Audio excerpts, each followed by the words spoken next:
Hey guys, what is up? It is me, Pagey, here once again with another video on The Flash, just as a whole. Now, a bit of a different setup. Looks like I'm on ESPN or something, live from Madison Square Garden. Not the case. Not the case. Just a bit of a different setup. Had this microphone lying around, had a tripod, thought, let's just try it out. If it doesn't work, people hate it, we'll move on. Though I like the setup, makes it a bit easier, and I can sit down in a nice comfortable chair and just chat. Seems pretty good to me, but it's, we're in 2024 now, so Happy New Year to everyone. If I didn't say it already, I don't know if I said in the video or not. Probably didn't, because I'm very rude and I just remembered then. So anyway, Happy New Year to everyone. If you're in 2024, hopefully you are, if you're watching this in 2024, or at least the beginning of it. But it sort of crossed my mind how long it's been since not only The Flash ended, but also the Arrowverse as a whole ended. Like, it's longer than 6 months. I think it was in end of May, I think it was, roughly, when I think it was end of May, maybe beginning of June, but I feel like it was end of May when The Flash ended. So it's over 6 months. It's bordering 7 months. Or 8 months? I don't know, can I count? I think I'm right in saying that, but regardless, it's been a long time, and there was always going to be the thing where I was going to go through and rank everything, not only in The Flash. I'm also planning to do like Arrow as well after a bit of a thing, and even some stuff in regards to the DC movies and other stuff as well. Potentially with the other stuff will involve other people. This one's just me because it's a bit of a longer thing. It's 9 seasons with The Flash. Arrow's 8 seasons as well. It's a bit longer, so it's probably better if it's just me because it'll just take longer in the video.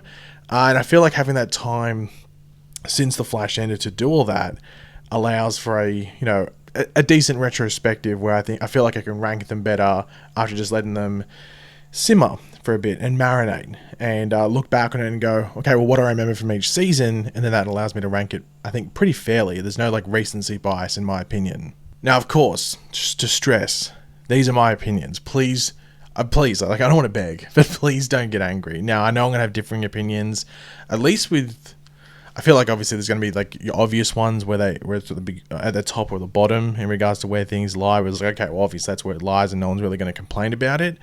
But there will be like other differing things. So just, I know, don't be mean. just try and be civil if you want to put it. Now, obviously, we're going to go from worst to best, just because it makes sense. You'd leave the best till last. So let's just start off. So there's 9 seasons, obviously. So in 9th spot, the bottom spot, last spot for me. And I actually had to think about this one. I was like, do I put the one that I could put there at last and just be a bit edgy and just stand out? And I thought, no, let's put the obvious, logical one. The worst season of The Flash is season 7. It's clear as day. There's some good parts in it. It's not a horrible season where you can't watch it. There's bits where you can watch, but man, it's so all over the place. The best parts of it is the beginning, where it's finishing off the end of season 6. Like, you get probably one of the better episodes of The Flash, probably like a top 20 episode probably, and I think it's episode 2. I don't know if it's episode 1. I think it's episode 2. Awesome episode. But then there's just so much arse after that. The Force's storyline, yuck, mummy, daddy, yuck. It's all over the place.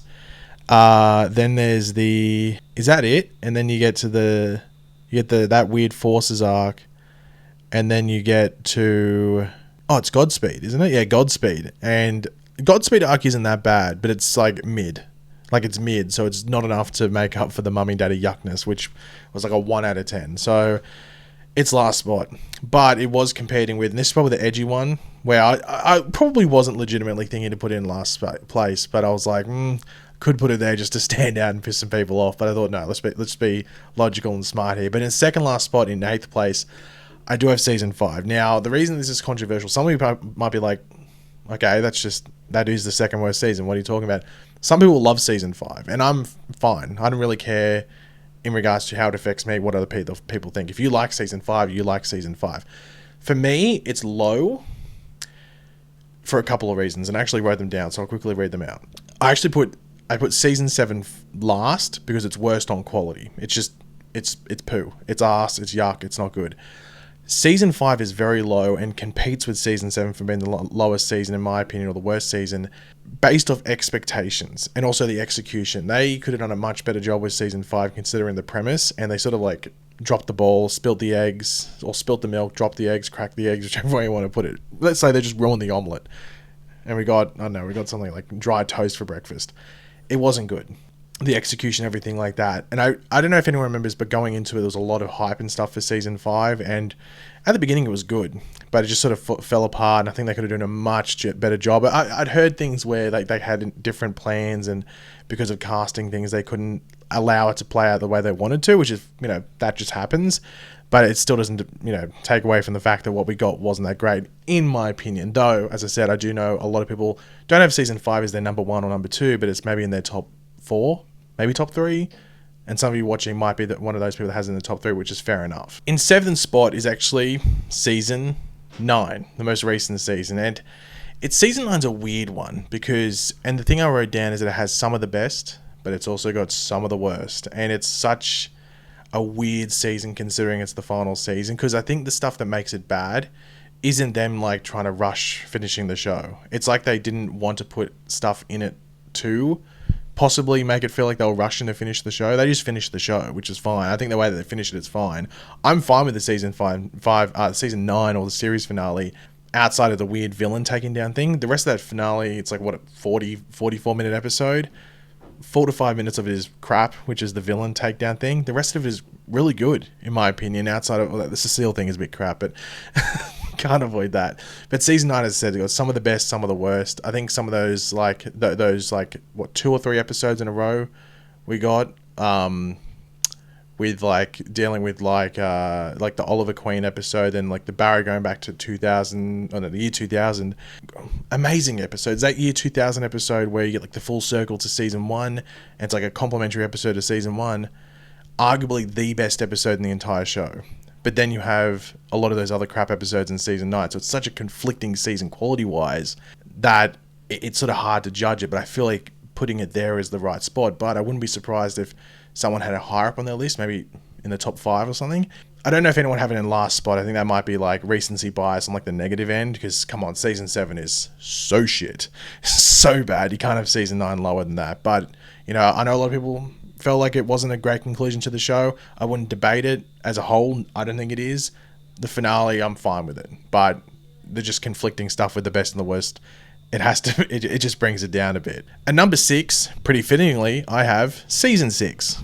Now the thing I had with this is that it's a solid season. It's solid, but it did struggle quite a bit post-Crisis. The first half of it with the bloodwork stuff is great. I love that. One of the better arcs on the show in regards to around a villain and everything like that. And also in the back half, it does have some great filler episodes with Wally West, the Exorcism of Nash Wells, the Gorilla Grodd episode. Some great filler episodes. They're filler episodes because they don't really relate to the main plot, even though I think there's some of that Mirror Master stuff going on in the background. But that's another thing. The Mirror Master stuff is a bit... No, it's not bad. It's just mid. It was good for Iris, though it did sort of dip in and out of her being relevant to the story.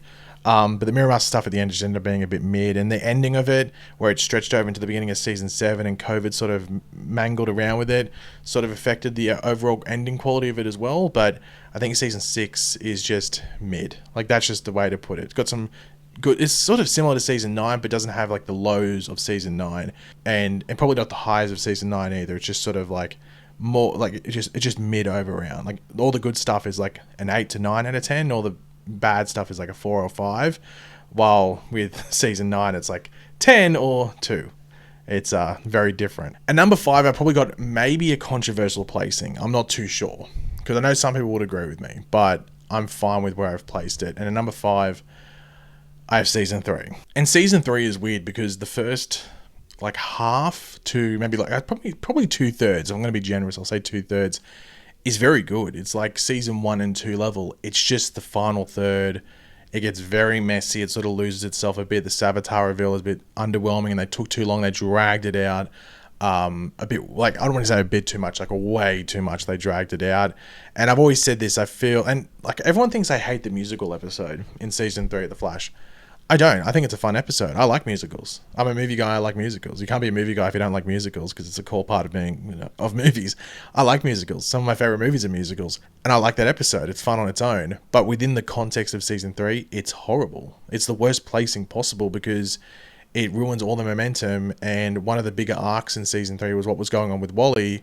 If you have rewatched season 3 since that point, you'll realize Wally gets out of the Speed Force. And what's the next episode? the musical episode, and then they deal with his trauma quickly by music meister. Sorry, pretty much being like, "Hey, don't be a bitch, man." Like that's pretty much how they deal with it. And then Wally's like, "Oh, awesome," and then he just continues being Kid Flash. No dealing with that. They just sort of like plot cheat, I guess you could say, in that episode, which was lame in my opinion. And that was one of the cool things they should have like focused on. And he should have been a key part in taking down Savitar, and they didn't do it. So I feel like they just mangled around with that final third and just didn't end up as good as it could have been. Very disappointing. So maybe I'm a bit harsh on it and that being down there, but I feel like I like my list the way it is because it's also based off my enjoyment, how I feel. It's not like a definitive list. But also, like, I could have been extremely harsh, put it second last because of how much I don't like the final third of that season. Though I think the season 3 finale is a very good finale. Yeah, it's just like the episodes leading up to that point in the final third.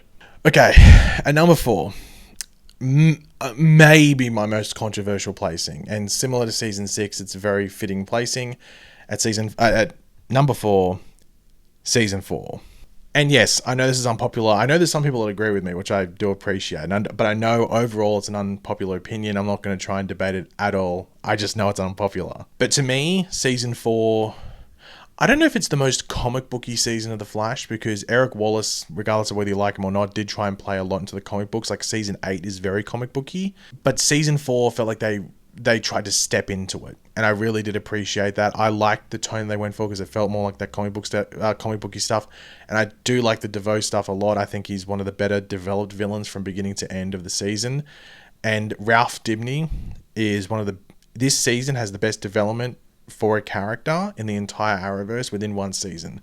It's very good, and if you're like, oh really, go rewatch it. It's really good, his development, and it led to like Ralph being one of my favorite characters just because of how they spent. He's the second best developed character on the show outside of Barry Allen, due to this season.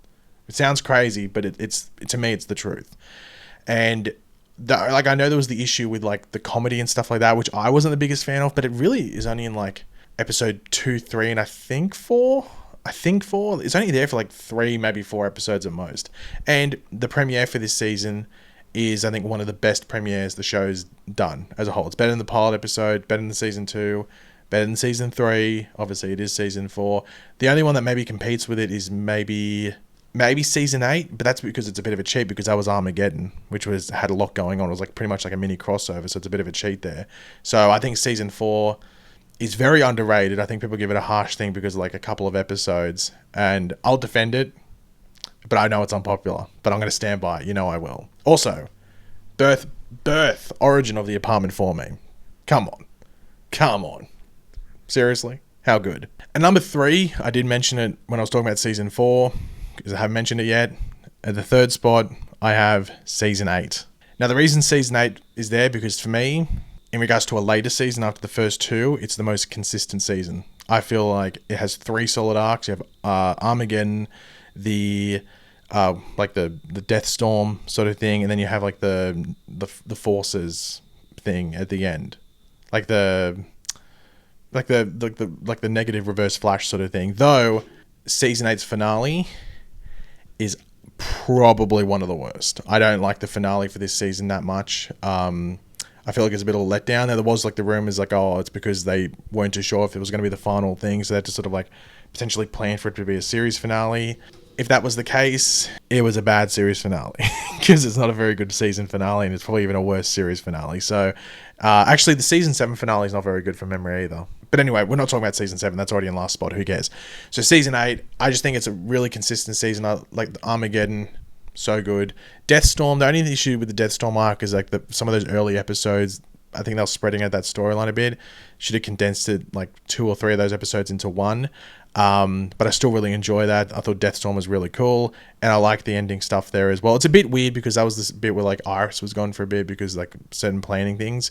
But it still works for me in my opinion. I think it's enough for it to be a top 3 season. Once again, this could be unpopular, but it's just where I lie. And now we get into the top 2. And here's the thing. You might be like, oh, this is obvious. It's not. I know there's people that have... like, obviously, elephant in the room. It's the first 2 seasons. Season 1 and 2. But which order do I have them in? Now, I know a lot of people have season 1 as their first one. But I know a lot of people have season 2 as their top 1 for various reasons, which I might explain. But for me, number 2 is season 2. Now, for me, I think this has the coolest villain probably that we had, which is Zoom. And I think it's the best season of individual episodes, if that makes sense. So some of this stuff that you get in this season were just individual episodes where you can watch them on their own. I think it's the best season for that by far. Even when you look at just like the Enter Zoom versus Zoom, the season 2 finale or the season 2 premiere or whatever it might be.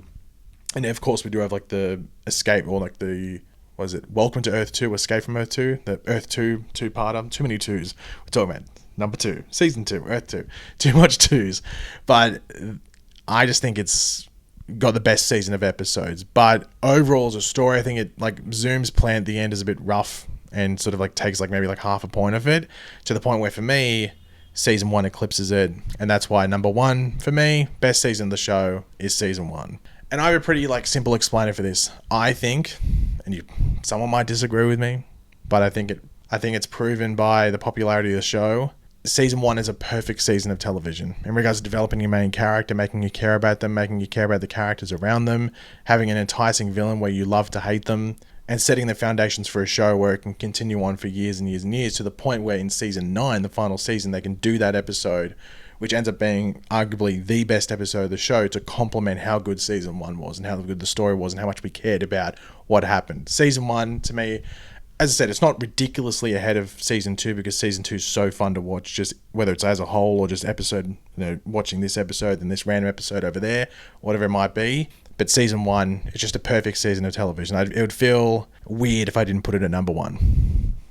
That's just how it is. But yeah, guys, thanks for watching. Hopefully you enjoyed the video. If you did, it'd be awesome if you could drop a like and a show support. Let me know in the comment section down below how you would rank all 9 seasons of The Flash from worst to best, or best to worst, whichever way you want to put it. If you want to give a reason as to why you put each individual season in a specific place like I did, feel free to, or you can just put the ranking itself. Also, do you like this setup? If not, tell me I'm an idiot. I'm not too sure whether it's going to be good or not. I'll probably find out when I'm editing the goddamn video. But thanks for watching, guys. If you're new to the channel, make sure to subscribe, and I'll catch you on the next one. Goodbye.